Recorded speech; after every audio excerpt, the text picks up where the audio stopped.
Sealdah court Sanjay রায়কে মৃত্যুদণ্ড অর্থাৎ ফাঁসি দিল না, আমৃত্যু কারাবাস। এই প্রসঙ্গে আপনি কি বলবেন? দেখুন, ফাঁসি দেবে কেন? ধনঞ্জয়কে তো ফাঁসি দিয়েছিল, তাহলে ফাঁসি দেওয়ার পরে কি রেপ উঠে গেছে? এই ছেলেটার যখন সঞ্জয় যখন আমাদের কন্যাকে, তিলোত্তমাকে রেপ করলো এবং খুন করলো, এই খুন করার পরে এত মানুষ জেনে গেল। এই খুনের বিচার চাইতে গিয়ে ডাক্তারবাবুরা 36-37টা মানুষকে মেরে ফেললেন চিকিৎসা না করে, তাই তো? আবার দেখুন, তাহলেও কি মানুষ মেয়েদের প্রতি শ্রদ্ধা বাড়াতে পেরেছে? তাহলেও কি মানুষ ভারতবর্ষ থেকে রেপ উঠেছে না বাংলা থেকে উঠেছে? সঞ্জয়ের ঘটনার পর আরো 5 জন রেপ করেছে, আরো 5 জন রেপ করে মানুষকে, মেয়েদের, আমাদের কন্যাদের খুন করেছে। সুতরাং আমি মনে করি মৃত্যুদণ্ড সলিউশন নয়। এর দায়ী কিন্তু সঞ্জয় ততটা এর পিছনে দায়ী হচ্ছে আমাদের সমাজ ব্যবস্থা, আমাদের শিক্ষা, আমাদের চেতনা। ঠিক আছে? ফলে কাউকে, এটা তো কোনো উৎসব নয় যে মা কালী কাটোয়ার কালী খেপা কালী পুজো হচ্ছে, কতগুলো পাঁঠা বলি দেখবো। ছোটবেলায় দেখতে যেতাম, পরে বুঝেছিলাম যে কত কষ্টের, বুঝতে পেরেছো? সুতরাং পাঁঠা বলি দেখার জন্য আমরা নই, অনেকেই নই। এমনকি ধনঞ্জয়কে যখন অন্যায়ভাবে ফাঁসিয়েছিল, ধনঞ্জয়কে খুন করেছিল, যেটা পরে জানা যাচ্ছে যে ধনঞ্জয় হেতাল পারেখকে খুন করেছিল ওর মা, এটা অনার কেলিং, তাই তো? এটা পরে এস্টাবলিশ হলো। এবং মুখ্যমন্ত্রী বুদ্ধদেব ভট্টাচার্যের স্ত্রী মীরাদির রাজনৈতিক কারণে, যেহেতু ধনঞ্জয়ের পিছনে ছিল জনযোদ্ধারা, মানে মাওবাদীরা, তার হয়ে টাকা তুলে মামলাটা লড়ত, তাই বুদ্ধবাবুরা তাকে সরিয়ে দিলেন দুনিয়া থেকে, সেটা আলাদা জিনিস। আর তারপরেও কিন্তু রেপকে আমরা আটকাতে পারিনি। আর এই ছেলেটা অপরাধী, ভয়াবহ অপরাধী, কিন্তু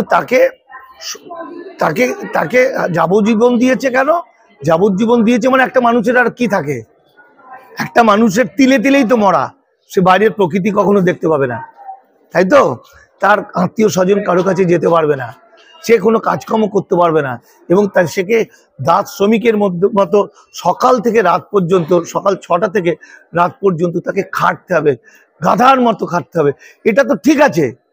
তার মানে ফাঁসি কখনো সমাধান হতে পারে না মায়েদের, মেয়েদের প্রতি অপমানের। তার জন্য সমাজ ব্যবস্থার পরিবর্তন দরকার, শিক্ষার পরিবর্তন দরকার। কিন্তু আমার কাছে যেটা আপত্তির জায়গা, যেটা মুখ্যমন্ত্রী মমতা বন্দ্যোপাধ্যায়ের বিরুদ্ধে আমার অভিযোগ, সেই অভিযোগটা হচ্ছে তিনি রাজনীতির জন্য অনেক বড় বড় ভাষণ দিতে পারেন, ফাঁসি চাই, ফাঁসি চাই, ফাঁসি চাই, দুদিন পরে আবার হয়তো বলবে বিজেপি মতো আমাদেরও এনকাউন্টার চাই, এনকাউন্টার চাই, এনকাউন্টার চাই। এটা রাজনীতিতে হতে পারে, কিন্তু মানুষ হিসাবে এটা বলা যায় না। আর আমি তার কাছে অভিযোগ করব যে এই ছেলেটির অন্যায় করেছে, চূড়ান্তভাবে তার সারা জীবন জেল হচ্ছে, তার শাস্তি হলো, কিন্তু তাকে নিয়ে যারা বাঙালি জাতিকে ধ্বংস করলো, মানে ভাঙচুর করে দিল, কি করলো? বাংলার দুটো সম্প্রদায় করলো, একটা গরিব সম্প্রদায় যাদের হসপিটাল ছাড়া বাঁচার রাস্তা নেই, আর একটা বড় লোক সম্প্রদায় যারা হসপিটাল কোনোদিন যায় না। আন্দোলনটা ছিল হসপিটাল কোনোদিন যায় না সেই বড় লোকদের। আর এরা কি করলো?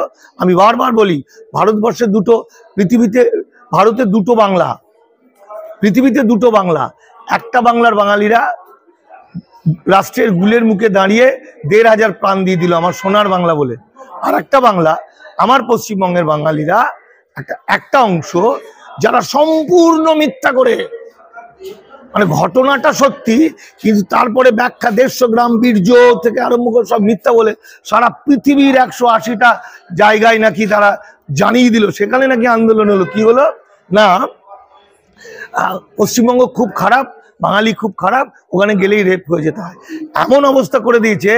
মেয়েরা ছেলেদেরকে দেখলে ভয় পাচ্ছে, বোন দাদাকে বিশ্বাস করতে পারছে না। এরা কি করেছে? এরা ছোট ছোট ব্যবসাদারগুলোকে ধ্বংস করে দিয়েছে। দুর্গাপুজো বাঙালির একটা উৎসব, এর সঙ্গে হিন্দু মুসলমান নেই, সেই উৎসবকে এরা ধ্বংস করার চেষ্টা করেছে, অনেকটা ধ্বংস করেছে। এদের বিরুদ্ধে মুখ্যমন্ত্রী কি করে এটা আমরা দেখবো।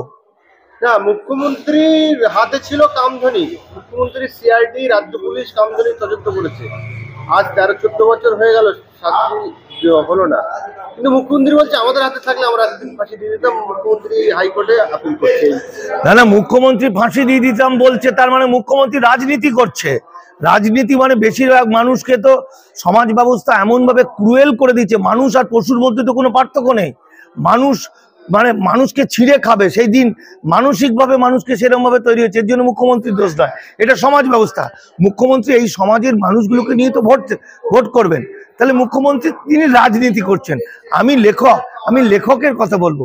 আমি কক্ষচ্যুত হলে তো হবে না, উনি তো ওনার কক্ষচ্যুত হচ্ছেন না। কিন্তু আমার প্রশ্নটা হলো, যে বদমাইশগুলোর জন্য, যে জুনিয়র ডাক্তার, যে সিনিয়র ডাক্তার, যে ওই যে সিনেমা আর্টিস্ট, আমি সিনেমা ইন্ডাস্ট্রির লোক হয়েও বলছি, আমি একজন প্রডিউসার হয়েও বলছি, যে বদমাইশগুলো সমস্ত কিছু জানা সত্ত্বেও নাচন কদন করলো, একদম বিশ্রী করলো, মানে গোটা ভারতবর্ষের কাছে, পৃথিবীর কাছে বাংলার দুর্নাম করে দিল, তাদের কি পানিশমেন্ট দেবে সেটা আমরা দেখবো মুখ্যমন্ত্রীর কাছে। গরিব মানুষ সে তারা বিনা চিকিৎসায় মারা গেল, হ্যাঁ, সেই সবগুলো মুখ্যমন্ত্রীর মুখের দিকে তাকিয়ে কেউ ভাঙচুর করলো না। হাজার হাজার কোটি কোটি লক্ষ লক্ষ মানুষ পথে বেরিয়েছে, ডাক্তারদের পেটালো না, সেটা মুখ্যমন্ত্রীর সম্মান। কিন্তু মুখ্যমন্ত্রী এখন কি করে আমরা দেখব। ওই জুনিয়র ডাক্তার যারা মিথ্যা কথা বলেছে, আর এখন ওরা বলছে যে আন্দোলনটা করতে চাইছে, যে এটা মানি না, ওটা মানি না, ওটা গল্প। মানে এমন একটা ভয়ঙ্কর বাংলার ক্ষতি করেছে, মানুষের বিদ্বেষ তৈরি করেছে। এখন তো পাবলিক মারবে, জনগণের হাত থেকে মার, হঠাৎ করে ট্রেনটা যদি থেমে যায় তাহলে অ্যাক্সিডেন্ট হবে। হঠাৎ করে ঘটনাটা মানুষ যাতে ভুলে যায়, ধীরে ধীরে ধীরে ধীরে ধীরে ধীরে মানুষ যাতে ভুলে যায়। তা না হলে এই বিচারের পরে মানুষজনকে ডাক্তারদের বের করে নিয়েছে মাত্র।